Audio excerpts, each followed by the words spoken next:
안녕하세요. 지메입니다.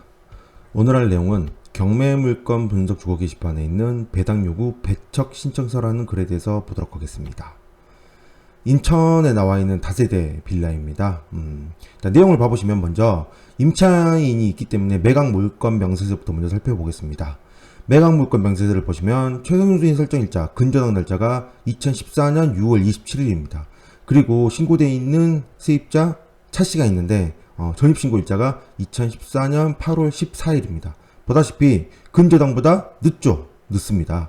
늦기 때문에 세입자는 대항력이 없게 됩니다. 대항력이 없는 세입자가 되므로 이런 경우에는 낙찰자가 이 세입자가 배당을 받지 못하더라도 낙찰자가 보증금을 인수하지 않게 되죠. 자, 이런 상태인데요. 현재 지금 이 물건은 감정가가 8,500인 상태에서 두 번 유찰이 되어 있습니다.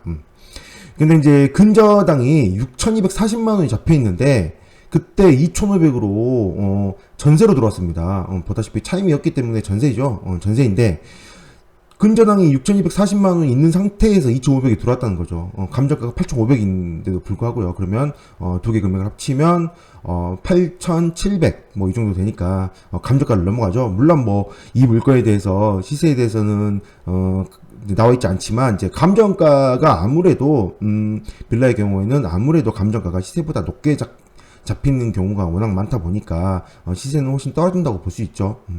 근데 이 상태에서 세입자가 2,500 들어왔습니다. 왜 6,240만 원이 있는데 2,500에 후순위로 들어왔을까요? 일단 내용을 봐보시면 일단은 근저당권자인 삼성화재해상보험 주식회사에서 배당 요구 배척 신청서를 제출했습니다. 당연하게 8,500 감정된 물건에서 근저당 6,240만 원 있는데 2,500 임대차가 들어오니까 일반적인 상황으로는 말이 안 된다라고 생각을 해서 이렇게 배당 요구 배척 신청서를 제출했는데요. 근데 여기다 제가 써놨지만 이런 일들이 워낙 비일비재하죠. 요즘에는 워낙 많은 사람들이 알기 때문에 최우선 변제라는 걸 워낙 많이 알고 있습니다. 최우선 변제라고 하죠. 최우선 변제라고 해서 후순위로 들어와도 일정 금액에 대해서는 앞에 있는 선순위보다 먼저 배당을 받는 걸 최우선 변제라고 하죠. 자, 이때 당시에 근저당 날짜가요, 2014년 6월 27일인데요. 2014년 6월 27일 기준으로 최우선 변제를 살펴보면 여기는 광밀 억제권역 서울 제외된 인천광역시니까 2,700만 원이 됩니다. 2,700만 원. 그러므로 2,700만 원까지 최우선 변제가 가능하다는 거죠. 그래서 이걸 알았는지 세입자는 2,500만 원이 들어온 거죠. 그러면 2,500만 원이 들어왔다 하더라도 후순위다라고 하더라도 근저당권자보다 먼저 배당을 받게 되는 거죠. 먼저 최우선 변제로. 그래서 근저당권자 입장에서는 배당 요구 배척 신청서를 제출하게 된 겁니다. 그러나 이 배당 요구 배척 신청서가 과연 얼마나 효력이 있을까요? 단지 서류만 제출되었다고 봐야 되는데요. 일단은 뭐 이 세입자가 진정한 세입자인지 먼저 좀 살펴보면요. 실거래 내역을 살펴봤더니 이 실거래 내역이 있습니다. 2,500만 원. 즉 진정한 세입자가 맞죠. 진정한 세입자가 맞고 최우선 변제 이내 금액으로 들어왔다는 거는 즉 이 근저당권자가 처음에 6,240만 원의 근저당을 잡을 때 어떤 걸 알고 있었을까요? 6,230만 원 근저당을 잡을 때 나보다 후순위에 어떤 세입자가 들어오더라도 최우선 변제를 가져갈 수 있으니 2,700만 원 가져갈 수 있으니 2,700만 원을 생각을 해서 근저당을 잡아야지 라는 게 근저당권자 입장이 되었어야 되는 거죠. 이거 보면 삼성화재해상보험 주식회사에서는 그렇게 안 했다는 거죠. 왜 이런 일이 일어났을까요? 도대체 왜 이렇게 이 삼성화재에서는 왜 이렇게 근저당을 많이 빌려줬을까요? 충분히 2,700만 원까지 고려를 하고 돈을 빌려줬어야 된단 말이죠. 나보다 늦게 들어온 세입자가 있다더라도 최우선 변제를 먼저 가져가니까요. 그래서 왜 그럴까 싶어서 왜 이런 상황이 될까 싶어서 보다 보니까 등기를 보니 이런 내용이 있습니다. 2010년도에 실거래 매매가 되는데 이 물건이죠. 다른 물건도 아니고 이 같은 물건입니다. 이때 거래가액이 4,200만 원이었습니다. 그런데 2014년도에 8,500만 원으로 또다시 매매가 되었습니다. 이게 말이 안 된다라는 거죠. 이게 2014년도부터 2010년도부터 2014년도까지 4,200에서 8,500까지 이렇게 뛸 수가 있을까요? 4,300만 원이나 거의 2배가 넘게 뛰었죠. 이게 4년 동안 이렇게 오를 수 있는 금액이 아니란 겁니다. 이때 뭐 특별한 2010년에서 2014년도에 뭐 특별한 어떤 게 있었던 시기도 아니고 이렇게 금액이 오르기는 좀 힘들죠. 그때는 뭐 할까요? 하나밖에 없죠.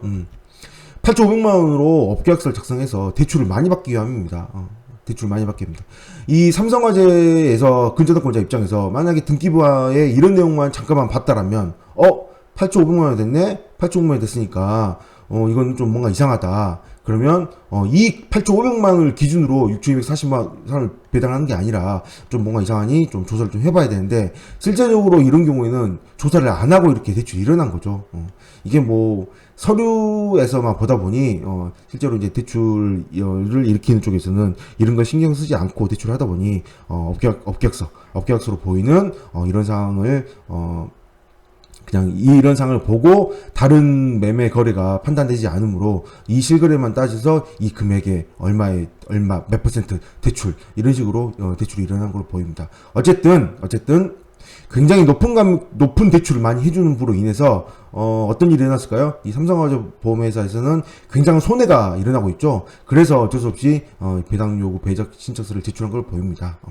그럼 어떨까요? 이게 문제가 없죠. 이 신청서 최소 면제로 들어온 세입자는 문제가 없습니다. 문제가 없기 때문에 먼저 배당을 받고 이 물건은 배당이 전액되기 때문에 낙찰자 입장에서는 명도 확인서로 명도도 어렵지 않게 명도가 될 것 같고요. 그러면 이 삼성화재에서만 손해를 굉장히 많이 보지 않을까. 실제로 이 금액이 나중에 확인해봤더니 낙찰된 금액이 5천만 원대에 낙찰이 됐거든요. 5천만 원대 낙찰이 됐으면 세입자가 2,500 배당 받고 다행히 이제 그 최우선 면제는 낙찰가 2분의 1을 넘지 못하는데 5천만 원 좀 넘게 낙찰됐으므로 세입자는 전액 배당을 받고요. 나머지 2,500 정도를 삼성화재로 배당이 되고 삼성화재에 6,240만 원 중에 2,500 배당 받고 나면 나머지 배당 받지 못하게 되겠죠. 물론 이 나머지 배당 받지 못한 금액은 채무자의 다른 재산을 또 찾겠지만 뭐 이 정도 상황이면 다른 재산이 있을까요?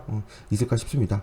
어쨌든 배당 요구 배척 신청서가 제출되었지만 이 물건에 대해서는 별로 의미가 없는 신청서지 않을까 그런 생각을 해봅니다.